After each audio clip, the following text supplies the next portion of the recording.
જિલ્લા અને તાલુકા પંચાયતમાં ભાજપનો ભગવો લહેરાયો, સ્પષ્ટ બહુમતી સાથે ભવ્ય વિજય મેળવ્યો। સાણંદ સ્થાનિક સ્વરાજ્યની ચૂંટણીના જિલ્લા અને તાલુકા પંચાયતના પરિણામ જાહેર થયા છે।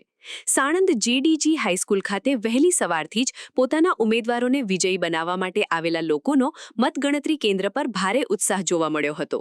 સાણંદ જિલ્લા પંચાયતની કુલ 6 બેઠકોમાંથી ભાજપે 5 બેઠકો પર ભવ્ય વિજય મેળવ્યો છે, જ્યારે કોંગ્રેસે 1 બેઠક પોતાના ખાતામાં નોંધાવી છે।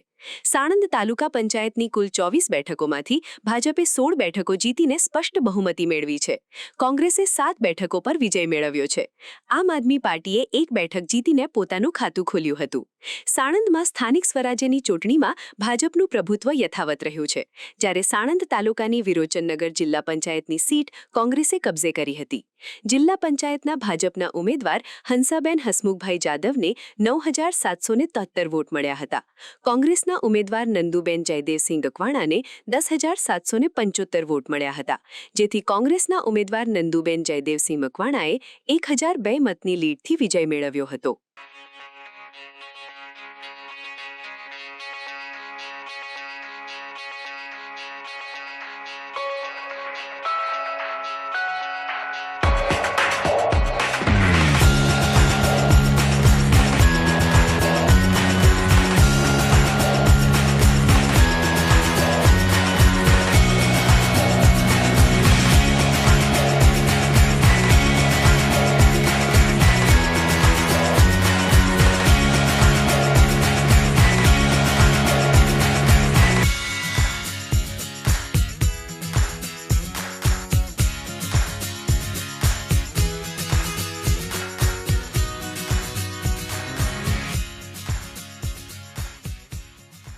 સમાચારની અવનવી અપડેટ જોતા રહો નિખરતા ગુજરાત ન્યૂઝ સાથે। નિખરતા ગુજરાત ન્યૂઝને લાઇક, શેર, સબસ્ક્રાઇબ કરો અને બેલ આઇકન દબાવીને સમાચારની ઝડપી માહિતી મેળવો।